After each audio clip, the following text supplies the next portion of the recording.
So for the last few years, I've had somebody come up and share about their experience in working with me and their growth.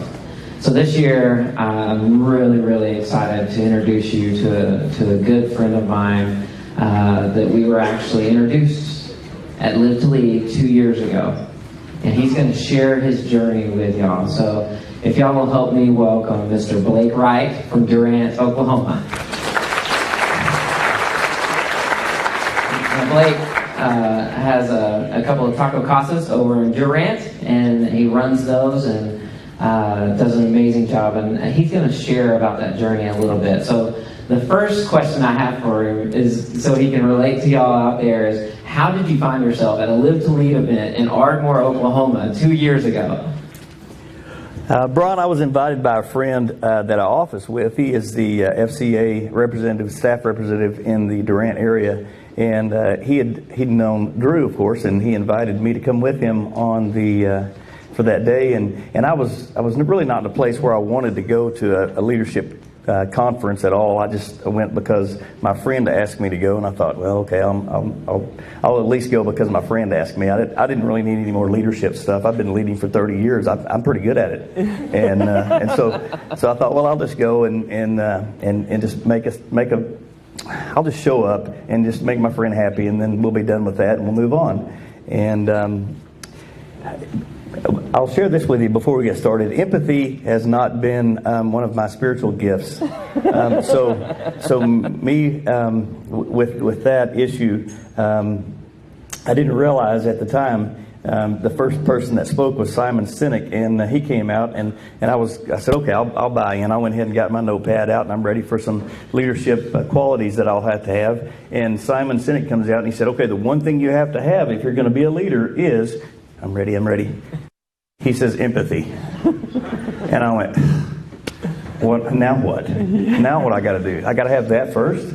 Yeah. So that was the beginning of my journey, to come from Durant because a friend asked me to show up and realize that I don't have the one thing you have to be in order to be a leader. Empathy.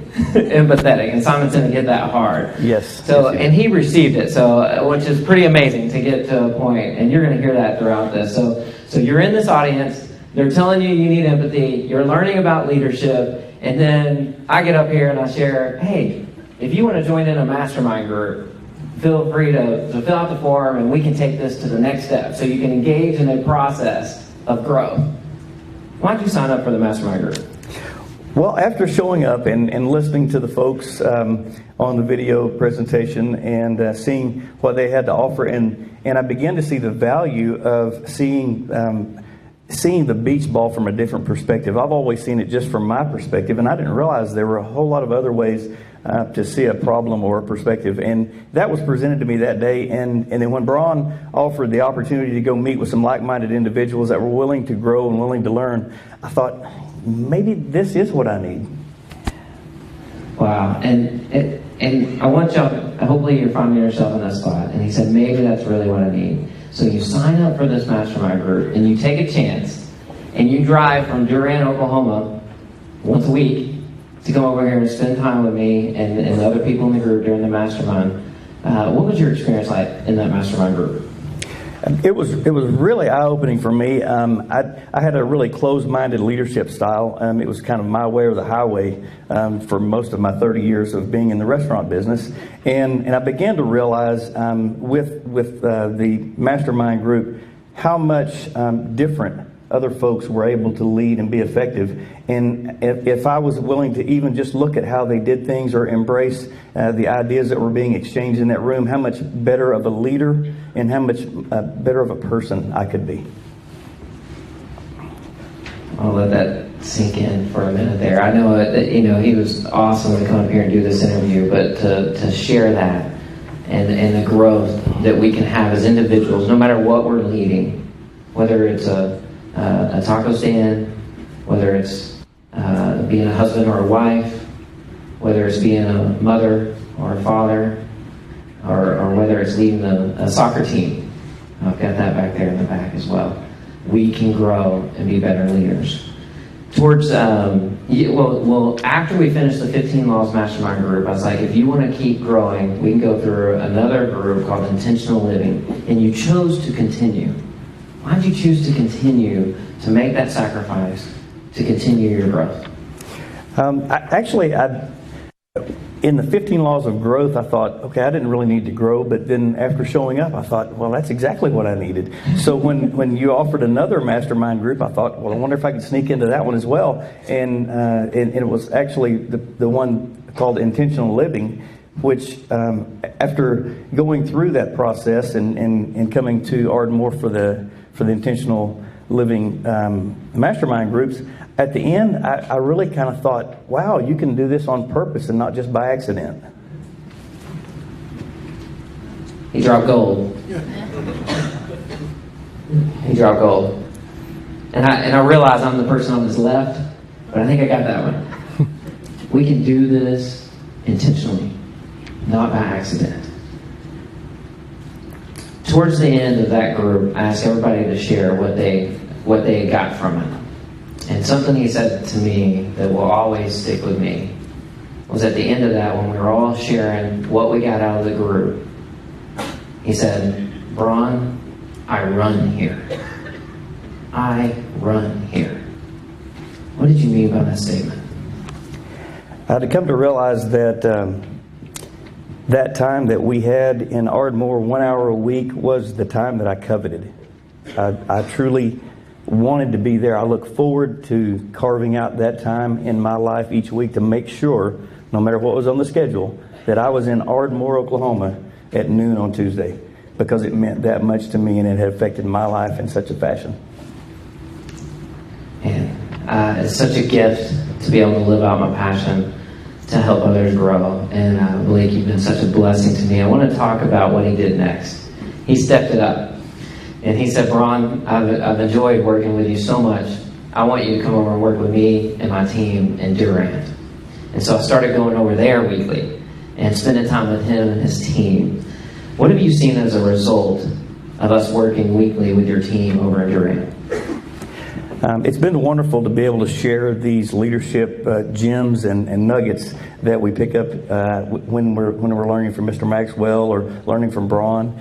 Our crew and our people that work together in the restaurants, the first thing we noticed was that we began to have respect for one another. And sometimes when positional leadership is a complicated thing, but we dealt with each other with love and respect, and that was the beginning of the journey. And to see us grow from that point, we've increased in profitability. Of course, we've lowered our. He says, of course. We increased in profitability. Yes, in our attrition rate, our turnover on our employees has gone down tremendously. We actually have folks now that want to work with us, which is kind of cool. Want to work with us. Awesome. I love that. It's been just such an amazing journey. One last thing that to me is part of my journey of being a leadership coach. It's been just an amazing privilege to be a part of this journey with Blake through all of it. But this one, it took it up even farther for me. And it's something I'd always dreamed of doing and dreamed of helping people do. So we started working on hiring a new manager for one of his stores. Anybody ever tried to hire somebody? Raise your hand if you tried to hire somebody. Anybody know that that's difficult? Yeah, that's a tough one. That's a tough one. And he even took it a little harder. We needed to hire a new manager. One of the candidates to be a new manager at the Taco Casa was also his son. Anybody try to hire their son and make that work well? Yeah? Y'all can feel the pressure. So during that process, I worked with Blake worked with him through that process. Will you just share with them a little bit about that process that we put together in order to hire somebody for a succession plan for you? I asked Brawn to help with the transition to possibly hiring my son to be the manager of one of the restaurants. And I knew I needed help because I didn't want to mess it up. It's difficult enough to be your boss. It's even more difficult to be your father. And I still wanted to go home and be married to his mom. So I wanted to make sure I didn't mess any of those things up. So with Brawn's help, and we were able to walk through some scenarios and set up some expectations. The main takeaway from that was that we could discuss what he could expect from me and what I could expect from him as a business relationship and as to continue with a father-son relationship. And so it's been a joy. It's been better than I could have ever imagined. So did you hear, we set up an expectations and we set clarity of expectations of the role, which you should do in any role when you're hiring people. And then with your son, it's even more critical. I'm going to put on boss hat. I'm going to talk to you as a boss right now. With son, hey, I'm going to put on manager hat. We're going to talk to that. One thing that we set up in here, and this is going to sound crazy, is every 3 months after he decided to pull the trigger on hiring his son had to come into his office and turn in his resignation letter. I want y'all to think about this. One of the things that I have to help people with all the time is to have candid conversations quicker. Because we start forming this artificial harmony in our organizations where everything is, we just don't talk about it. And I didn't want him to have that in his organization. So every 3 months, his son would turn in his resignation. And at that point, we would have the discussion, would you, dad, business owner, hire your son as a manager again today? You, son, would you go back to work for your dad, right? Today. That first conversation, facilitating that, was one of the most meaningful conversations that I've had. To see them share at a level that maybe they've never shared before, and be so honest and candid with one another. And at the end of it, it doesn't always happen this way. They both were like, it's been better than I could have ever expected on both sides. And then after Landry took off, Blake looked at me and he said, I'm eternally grateful for you, Brawn. That's why it's been such a significant thing working with you. So I appreciate your trust in me and allowing me to facilitate your growth.